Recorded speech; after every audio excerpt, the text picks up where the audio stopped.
نبی کریم صلی اللہ علیہ وسلم نے فرمایا ہن لہن، یہ میقات ان لوگوں کے لیے ہیں جن کا ذکر کیا گیا،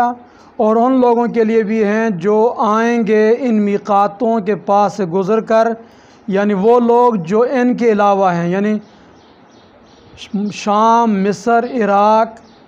اہل مدینہ اور اہل یمن، ان کے علاوہ جو لوگ آئیں گے ان میقاتوں کے پاس سے گزر کر، ان کے لیے بھی یہی میقات ہیں۔ لمن اراد الحج والعمرۃ، یہ میقات ان لوگوں کے لیے ہیں جنہوں نے حج اور عمرے کا ارادہ کیا۔ اس حدیث پاک کے جملے میں اس بات پر دلیل ملتی ہے کہ جو شخص میقات کے پاس سے گزرے لیکن حج کا یا عمرے کا ارادہ نہیں ہے، اس پر احرام باندھنا لازم نہیں ہے مکہ المشرفہ میں داخل ہونے کے لیے، اور یہی امام شافعی رحمہ اللہ تعالیٰ کا موقف ہے۔ آپ فرماتے ہیں کہ احرام صرف حاجی اور معتمر کے لیے ضروری ہے کہ جب یہ میقات کے پاس پہنچیں آگے بغیر احرام کے نہ آئیں، اور جو شخص کاروبار کے ارادے سے یا سیر و تفریح کے ارادے سے روانہ ہوا میقات سے آگے، وہ بغیر احرام کے مکہ المشرفہ میں جا سکتا ہے۔ انہوں نے دلیل یہی حدیث بیان کی کہ حضور نے فرمایا لمن اراد الحج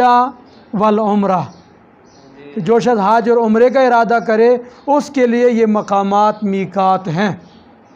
جبکہ امام اعظم ابو حنیفہ رحمہ اللہ تعالی فرماتے ہیں کہ لا یجوز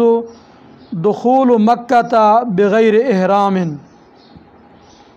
مکہ المشرفہ میں داخل ہونا بغیر احرام کے جائز نہیں ہے، اگرچہ اس نے حج یا عمرے کا ارادہ نہ بھی کیا ہو۔ مقصد یہ کہ چاہے وہ حج کے ارادے سے یا عمرے کے ارادے سے یا کاروبار کے ارادے سے یا سیر و سیاحت کے ارادے سے مکہ المکرمہ جا رہا ہے، میقات سے احرام باندھ کر وہاں جانا پڑے گا بغیر احرام۔ اسلام کا فرمان کہ لا یجاوز احد المیقات الا محرما، کوئی بھی شخص میقات سے آگے نہ گزرے مگر حالت احرام میں۔ تو یہاں کوئی بھی شخص چاہے وہ حج کر رہا ہے یا عمرہ یا کاروبار کے لیے جا رہا ہے یا سیر و تفریح کے لیے جا رہا ہے، مطلقاً فرمایا کوئی بھی شخص میقات سے آگے گزر نہیں سکتا مگر محرمہ، حالت احرام میں۔ اور دوسری عقلی دلیل یہ ہے کہ احرام کا وجوب اس مقدس سرزمین کے یعنی کعبۃ المعظمہ کے